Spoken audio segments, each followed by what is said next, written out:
Hey everybody, thought it was time to do a little update here. Been a while since we looked at the 10 gallon, and I thought I'd do a little video of this tank before I trimmed, because it is obviously in need of some major trimming. So, just thought I'd catch us up on where we're at on the little 10 gallon here.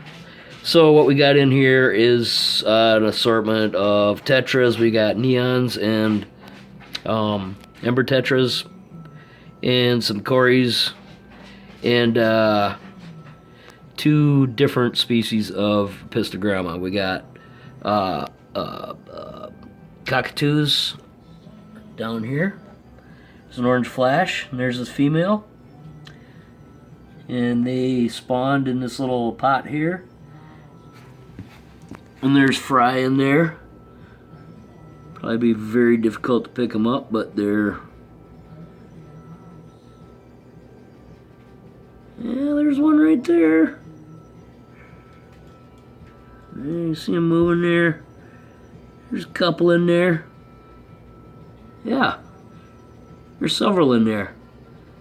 So, yeah, these fry have been around for a couple of days. Seem like very good parents right out front here. It's nice that they're out front. Glad that they spawned in that pot there. That's I can watch them.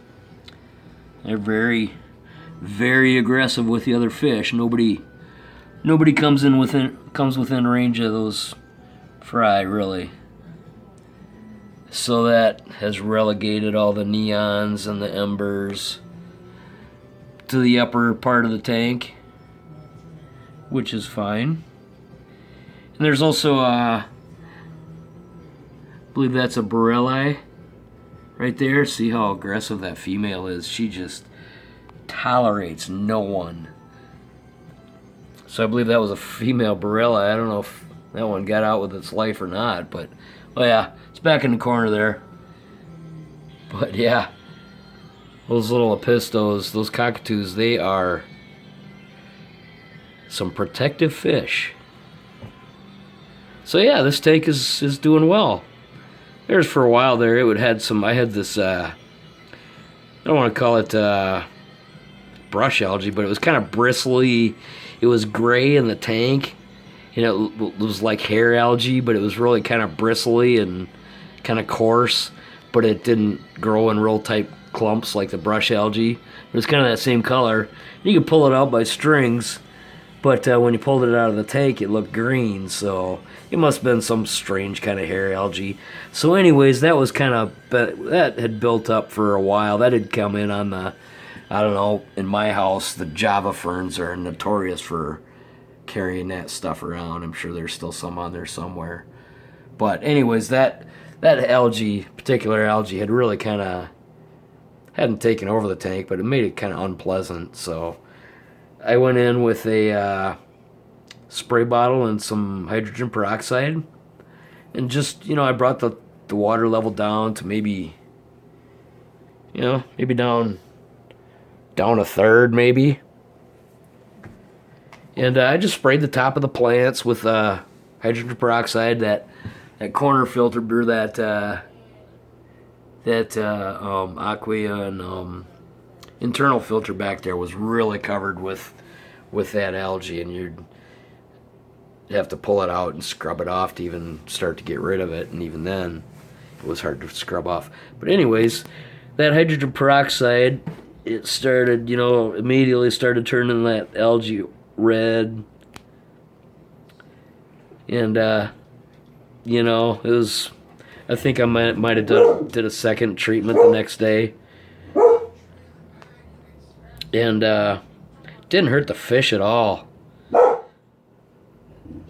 and it just completely, practically eliminated that hair algae. So that was good. It was a nice little remedy, and ever since then, I think that was a couple weeks ago.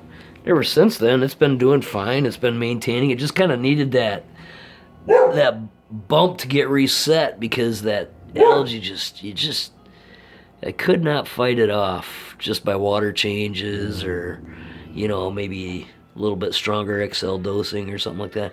But yeah, it really, really took care of it. So really, I don't have any worries about that algae coming back now, because it took a while for it to form, and like I say, it's on that needle leaf Java fern for a long time, because that Java fern spent last summer outside, and it picked up all kinds of strange algae.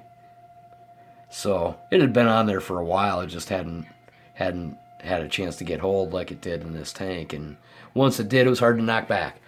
So yeah, hydrogen peroxide worked fantastic. So, like I say, fish-wise, everything's doing fine. I haven't lost a fish, as far as I know. There's probably a carcass back there somewhere I'm unaware of. Neon or an ember or something. But everything's doing fine. Plant-wise, things, overgrown. I have cut back that Hygro Compacta. So it's a double crown plant there. But that recovered nicely. But it's hard to do that because you can cut it back to almost nothing. And it's going to come back, but you got to sit there with nothing for a couple weeks. But it's nice. It comes back nicer. Get more plants. But the piece I cut off was, it was like that. It was really taking over this corner, so it had to be cut. So yeah, that got cut back. This other compactor right there is also in need of being cut back. I've been finding large leaves floating at the surface, and I know those are coming from the bottom of this plant. So yeah, the top of that, crown of that needs to be trimmed back and replanted, and again, I'll get a double crown plant out of that, and it'll just become bushier and fuller and stuff. But yeah, it'll be a major change to this tank, because it's kind of one of the major plants in this tank, as if they're not all major plants in this tank. So plan is we'll cut this Bacopa back. That hasn't reached the surface yet, so that's fine, but I'll have some really nice cuttings off of that spread around. So I don't know, I like Bacopa. It's not hard to grow, which is the reason I like it. One reason. I just think it's a really attractive, neat, nice, clean, neat looking plant. It grows well and easy and fast enough, but not crazy fast. But yeah, I really like Bacopa. It's just a neat little plant. So the water lily here, or dwarf lily, that was cut back a few days ago because it was just getting way out of hand. A couple of floating leaves needed to be cut back. There were some really large, older, submersed leaves that needed to be cut back. So glad I did that. That's coming back nice. It's getting back its original, that cool kind of 3D color that it's hard to pick up here, but yeah, it turns different colors at different angles, which is massively cool about that plant. So yeah, that plant's doing fine. I'm probably going to trim back, kind of maybe get a little better look at the bulb down there and see what that's doing. I'm sure it's fine, but see, maybe put out maybe some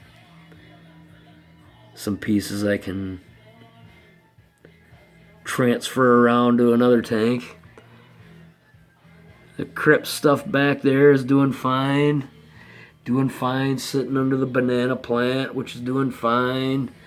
Which is sitting under the Nessia, the golden Nessia, which is doing better than I expected, because that looked pretty rough in that algae outbreak. This is one slow-growing plant. But that plant needs to be cut back, or all those need to be cut back, and it'll change its growth pattern here. I'm not sure if these are, I don't think these are immersed growth, but I know when I trim back another piece of this, it grew a little different. The leaves weren't so close together. They were bigger, longer, maybe a little bit more green.